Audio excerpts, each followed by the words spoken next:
Yo, what is good, everybody? It is your boy, Golden Falls, Golden What If, whatever you want to call me, and I am back. This is part 2 of What If Tanjiro has sun breathing from the start. As always, show some love to the video, leave a like, leave a sub, leave a comment down below. And yeah, like I said before, I think this is going to be 3 parts. There's kind of a massive reason for that because... Well, I won't spoil anything, but there's a reason that this is probably only going to be 3 parts. But, yeah, that's all I got to say, really. I don't want to waste much more of your time, and I just want to get right into the what if, so let's get it.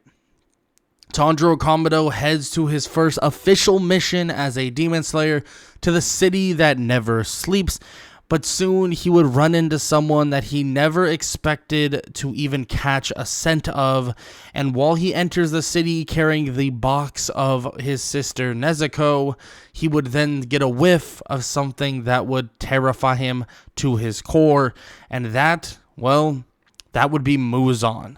Muzan is currently within the city, and with the extra information that Tanjiro has gotten, he begins to head over towards Muzan in a fit of, well, rage. And he wants to strike him down, but soon he would see Muzan carrying a little child and also, well, being next to his wife.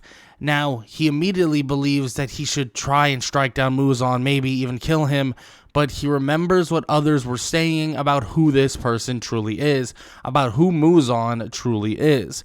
And those words ring back to him, and all the information rings back to him on the idea that this guy is far from a joke. This guy is far from anything you can even imagine.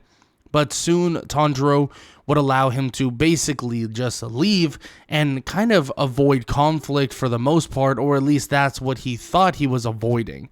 But those earrings or those ear little decorations would be obviously something that Muzan would take massive account in, because he knows where they come from, and there's somebody that he's massively terrified of that used to wear those.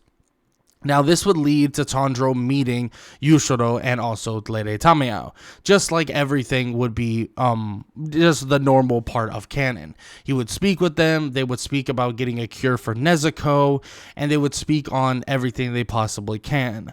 But of course, he does have to deal with a couple demons, 2 demons that were sent off to hunt Tanjiro. But this version of Tanjiro is way different. This version of Tanjiro is not only more experienced, he also has the ability to use sun breathing, and on top of that, he is just further beyond the normal Tanjiro we normally know. Now, this fight is not a close one. Of course, Tanjiro may struggle just briefly with dealing with the arrows and dealing with the movement of certain demons and how they work, but with the help of Nezuko and also himself, and maybe even Yushiro and Lady Tamayao if they decide to help if need be. But honestly, I don't believe that they'll need to help at all, because this right here, this fight, will show what type of level Tanjiro currently and truly is on, because he absolutely obliterates both of these demons. He would slice through their necks like absolute paper mache, and the pace that he puts on them is something that they were not expecting, not one bit. At the end of the day, they were told to kill Tanjiro for Muzan, and there was no tricks. There was no extra help really needed for Tanjiro. Tanjiro would walk in the victor almost instantaneously, and he would show exactly why Muzan should fear the earrings that are on his ears and should fear every last bit of who he is. He would absolutely torch the demons that stand in front of him, and absolutely torch those who, well, those 2 demons that thought they would easily be able to kill a young demon slayer like Tanjiro. And this would show Lady Tamayao that this kid might be the answer to actually defeating and stopping Muzan once and for all. And this would basically give her a really, really good idea of what he can truly do, and also the chances of them truly winning against Muzan in the near future, and she makes it an emphasis that he needs to actually get as much information and also as much blood from the 12 Kizuki so that she can find a cure for his sister, and maybe even find a cure so that they can stop Muzan in its entirety, in which is something that Tanjiro didn't really think much about, but it is a really good idea. So he's going to make sure to keep that in mind, especially when it comes to actually having to deal with Muzan in its entirety in the near future. He tells Lady Tamiya that he won't let her down, and she agrees that she doesn't think he will. And Tanjiro would set off for his next mission, which would lead him straight to someone he actually would recognize, that being Zenitsu. He would pull Zenitsu off of a girl that he's begging her to basically marry him, and tell him to stop being kind of, an idiot. And he would drag him off, saying that he's going on a mission with him now, in which Zenitsu wouldn't want to do that, saying he doesn't want to die, as he screams more and more. But Tanjiro would yell at him and drag him away to a mansion nearby that some kids really need their help, in which Tanjiro would enter pretty swiftly, and before you know it, he would actually get split up from Zenitsu and would encounter the first demon that would actually be a former 12 Kizuki member, being that of Kyogai. Now, Kyogai would immediately try to basically undervalue what Tanjiro truly is, but quickly he would realize that to be a massive mistake, because before Tanjiro even meets Inosuke and Inosuke enters the fray to actually quote-unquote help, well, let's just say Tanjiro is able to absolutely close the distance on Kyogai and be able to, slice his neck off extremely quickly. I mean, this version of Tanjiro, from what he's seen, from what he's heard, all of the techniques that he's learned, and on top of that, the fact that he knows how important this is to not only his father, but the fact that he was given all of this opportunity from his father with all the sun-breathing forms and techniques and stuff like that, the fact that he was given all of this, he knows how serious something like this truly is, so he makes sure that he goes after Kyogai with a absolute vengeance and with an absolute willingness to kill. He kills Kyogai, taking the blood from him as well, and the body would hit the ground and he would disintegrate. This is when he would actually meet Inosuke for the first time. Inosuke asking where the other demons are and, all of this other stuff, and then also wanting to fight Tanjiro, but Tanjiro would ignore him, telling him that he's not here to fight. They need to clear out the other demons, and if he wants to go fight other demons, he can do that, just run around this mansion, and he's sure he can find others. In which Inosuke would do just that, blasting through another wall, trying to find more demons to kill, in which he definitely would find some demons to kill, actually a horn demon that he absolutely obliterates, while Zenitsu is currently sleeping, but defeating the tongue demon as well. Tanjiro would help the little kids get their brother back, and obviously, save everybody within the mansion to a large degree.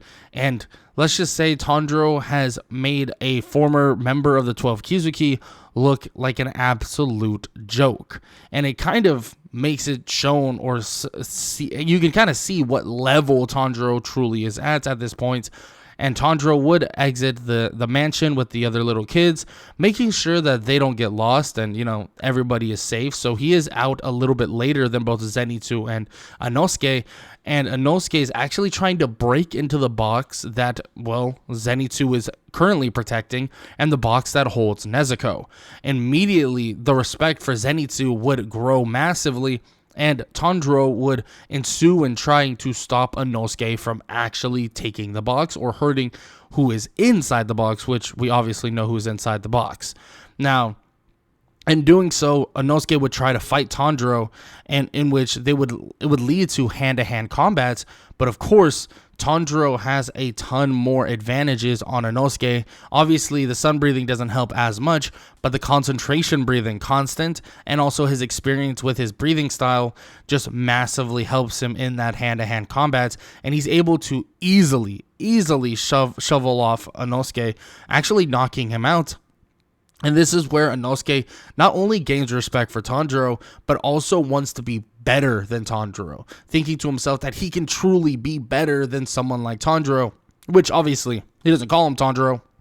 He calls him Banjiro Damado type of thing, because that's just what Inosuke does. After some time would pass, they finally would group up as kind of a 3-person group, and they would head off toward their next mission, but they would actually have a brief stop at a little house that is run by an old lady that actually she feeds them, and allows them to take a rest and stuff like that. And this would lead to them actually receiving orders to investigate Mount Natagumo. Mount Natagumo seems to have a ton of demon slayers within that are, well, literally dead or stuck there, or just flat out not being mentioned at all because they were not able to report back after being sent to take down demons. When they would all arrive on Mount Natagumo, there would be a bit of a struggle because Zenitsu wouldn't want to have Nezuko actually go into the mountain with all the demons and blah, blah, blah. But Tanjiro makes it very clear that they need to go and save these other demon slayers, in which Tanjiro would actually meet one of them, and he would explain that all of these demons or these demons have turned a ton of the demon slayers into actual puppets, in which this is kind of a wild thing, but luckily enough, Tanjiro and Inosuke were able to discover where they are, fend them off for the most part, and actually defeat the mother demon, or the mother spider demon, and also her mother spider demon's doll. And this would be pretty easy for the most part in terms of defeating it. And this is where Rui, the main demon and actually the member of the 12 Kizuki, would make it very clear that he needs to take down Tanjiro, and he would face down Tanjiro very earlier on and force it so that Inosuke would kind of be on his own for the most part, and taking on the father spider demon on his own, which we all know initially he wasn't able to defeat him at all. But hopefully Tanjiro can finish this up so that nothing else will go wrong. But he can't worry necessarily about what the other demon slayers are doing at the moment, because he has one of the stronger demons standing right in front of him.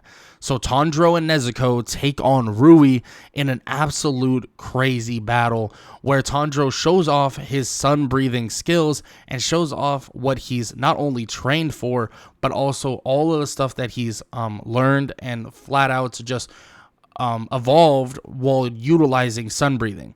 And with multiple forms of sun breathing unlocked, obviously his normal dance, but also clear blue sky, raging sun, and now he's also unlocked, or basically has somewhat been familiar with, burning bones, summer sun, and also a setting sun transformation, where he's just adding on to his repertoire of his utilization of, well, sun breathing. And as he continues to basically evolve sun breathing more and more, especially at this rapid pace, he's able to more or less set the tone for the fight against Rui. Rui is fast, don't get me wrong, and he's very, very strong, but this version of Tanjiro, with concentration breathing constant, with multiple forms of sun breathing, with an understanding of swordsmanship that he normally wouldn't have had, especially with the experience of sparring a Hashira, he's able to put the pace on Rui and show him exactly what type of level this version of a demon slayer could truly be. And Rui begins to see visions of someone that would terrify him to his core. Rui would see visions of, well, Yorichi, the one and only swordsman that was able to absolutely put a beating on Muzan, and the only swordsman that Muzan truly fears even till this day. And it's as if he tries to hide the memory of Yorichi deep within, but the memory keeps creeping back out, especially when Rui can feel it even through the blood of Muzan.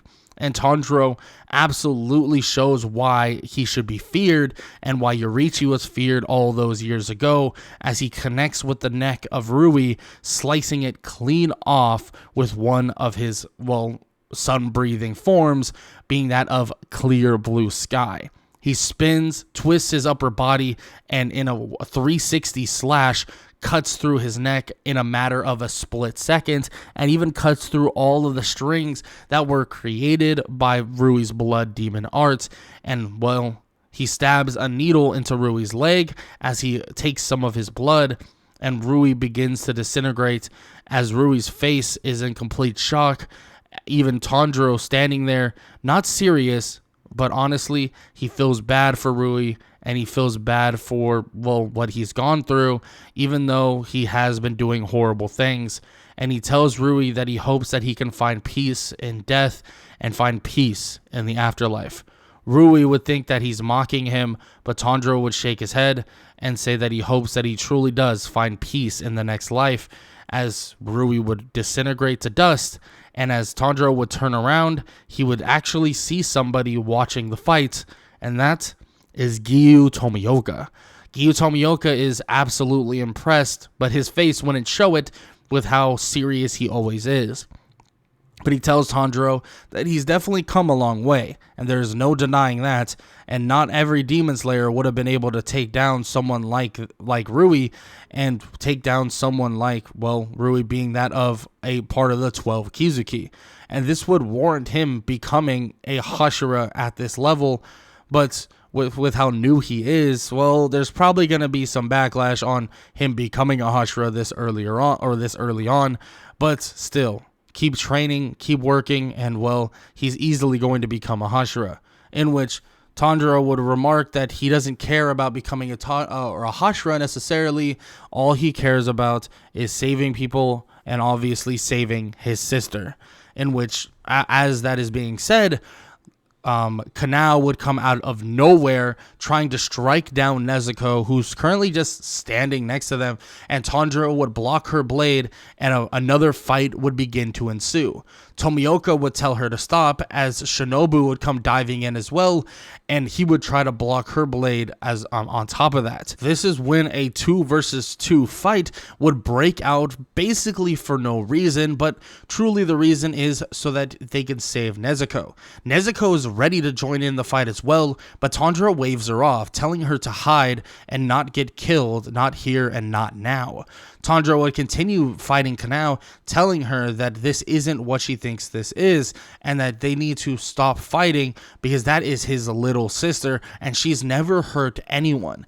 But Kanao is not listening at all and not responding, not even one bit. The only thing that stops them is, well, a clashing of a sword and then a caw from a crow that begins to say that both Nezuko and Tanjiro need to head to the Hashira mansion because Ubuyashiki wants to speak with them.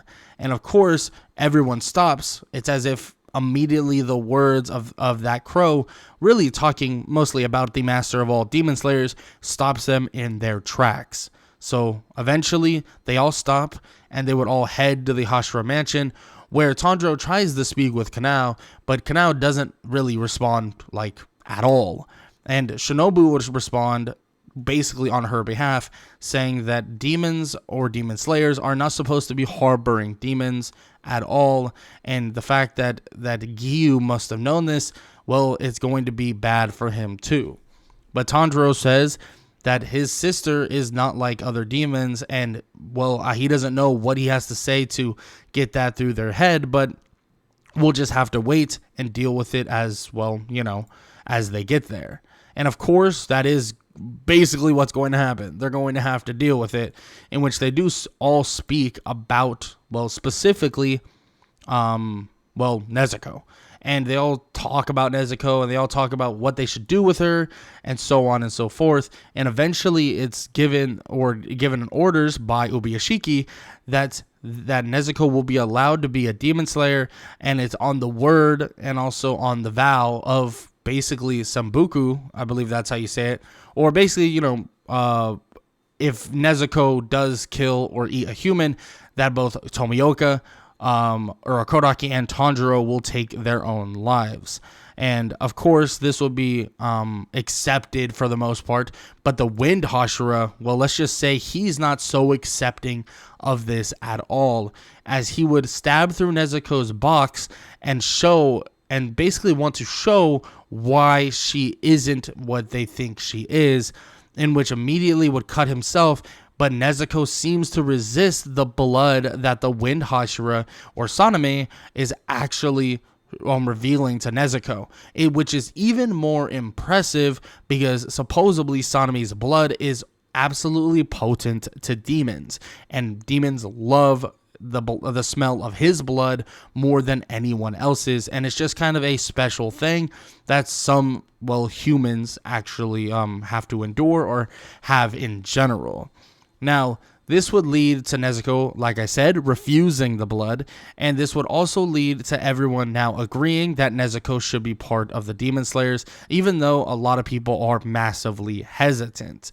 But of course, this would also lead, to their training sessions, in which their training sessions would be a lot of rehabilitation. But of course, Tanjiro isn't necessarily even injured, so he's able to still go on a couple missions, but also train with both Zenitsu and Inosuke. And this time and this downtime has now allowed him to even further his understanding of sun breathing, and also the fact that he's able to work with someone like Rengoku from time to time, maybe even going on a couple missions with Rengoku, getting a feel for what he truly is, what he's capable of, and also what he can truly do in a feat of battle. And now, this would lead them down the path of meeting up with Rengoku once everybody is done with their rehabilitation. But Tanjiro has always and will now always keep his lead against Inosuke and Zenitsu. Now, I'm not saying Zenitsu and Inosuke are useless by any means, but we know that Tanjiro is on, at this point, the level of a Hashira. Yes, he might not have the experience of a Hashira, but he's definitely on the level of one. Being able to defeat Rui as cleanly as he did, and also the extra training with sun breathing that he now has, unlocking and being able to utilize even more forms, and he is creeping up on the ability to use every last form within the book. Now, this would lead him down the path of being at that level of a sun-breathing Hashira. Now, he would go and work with the Flame Hashira, being that of Ren and Goku, and this would be a good time for him to learn from a Hashira side by side. But Zenitsu and Inosuke decide to tag along, where they head off to actually take on the Mugen Train. The Mugen Train is the first kind of true test for Tanjiro and Rengoku, and also everybody else that is currently there. And it's not because of, well, who we know as Enmu. It's not because of that whole fight, but that is one time and a fight that they're going to have to deal with that is very interesting, you could say. Because when Tanjiro and the whole crew are within the train and they all get put to sleep, is where things change very, very drastically for Tanjiro. Mentally, Tanjiro begins to see people, see his family, and see everybody that he loved and all the people that were alive beforehand. But the thing is, this version of Tanjiro will be able to deduce the things that are different quicker than you think. Well, that's because he sees someone that is 1000% not supposed to be there, and that is his father. His father would immediately give red flags to Tanjiro. Alarms would blare in his mind, and he would immediately think to himself, well, that's not right. Yes, he does miss his father, but there was no dreaming when his father passed away. They all went through that. That was not some crazy elaborate dream or some elaborate freaking ruse. And he now realizes that he currently is in a dream. And this would lead him to figuring out how to actually get out of said dream, and also would lead him to taking on Enmu for the very first time, in which he would cut Enmu's neck off quick. But of course, this is no normal Enmu that he has to take on and cut his neck off and so on. There's a little bit of more of a fight that's going to have to ensue, but this fight is not a hard one by any means. Tanjiro realizing that he just needs to keep his eyes away from Enmu, and he'll take down Enmu with Inosuke, and also with the help of Rengoku and Zenitsu, who are currently clearing out the cabins. He would eventually cut the neck off through the train conductor, where the train conductor currently is, cutting off the neck and dealing with the train conductor before he can actually hurt him at all with like some sort of a knife. and the train would end up crashing as Enmu would disintegrate as he fears that he truly did fail Muzan. But it seems like Muzan had a feeling, just one, that he would fail, because he sent someone else here, someone else that is far, far stronger than Enmu, that being Akaza. Akaza would be outside as he remarks toward Tanjiro and Rengoku that it seems as if they will breathe their last breath right here and right now, in which Rengoku would tell them to stay back, but Tanjiro would stand next to him saying that everybody talks about him being on the level of a Hashira, him being or having the potential of being a Hashira. So let's see if he truly can stack up. And in which Rengoku would shake his head, saying that the kid has guts, but he doesn't think he should really be involved in this battle. But Akaza says that this works out because he's actually here to kill him, pointing at Tanjiro, and Tanjiro nods as he realizes that this right here, this battle, could make or break their future forever. And immediately the fight would ensue, Rengoku and Tanjiro versus Akaza, and it's an absolute war. The both of Rengoku and Tanjiro are pretty damn in sync, but it's obvious that they are falling behind, even with Tanjiro's expertise of sun breathing. It seems as if his learning and all of his advancements have put him up to the point where he can actually take on someone like Akaza, but it seems as if he's still behind. But also on top of that, with Rengoku's experience, it also seems that they can somewhat keep up. It's not like they're going to just die right here and right now, and also immediately they can actually take on Akaza, and the fight continues to trickle on more and more and more until, well, some of them actually start getting pretty wounded. Tanjiro and Rengoku take blows that are pretty damn brutal, but luckily they're, for the most part, able to heal them off. But it's obvious that they're getting brought to the point of exhaustion. Akaza continues to show his blood demon art and continues to show his crazy martial arts capabilities, and this would lead Tanjiro to eventually screaming out, telling him that he's not going to die today. No one here will die today, as Akaza is about to send his hand through Rengoku, but Tanjiro comes spiraling in as one loud scream, and this mark would appear on his head, slicing down into Akaza's body, but then leading up into his neck. Rengoku would see this as an opening, looking for the same blow as he slices toward Akaza's neck as well, slicing through it as hard as possible, but it seems like they can't fully get through, not just yet. But Rengoku, he would scream as well. He would be thinking about his little brother, his father, everybody he's trained, everybody he's helped, people like Mitsuri and many others, and all he could think about is he can't fail here. One scream would lead to the mark appearing on his head as well, or on his forehead as well, and it absorbs part of his face, and it seems like they cleanly both slash through Akaza's neck, and Akaza, well, he's in complete shock. He's lost. There's no way he's lost here. There's no way that he truly has lost.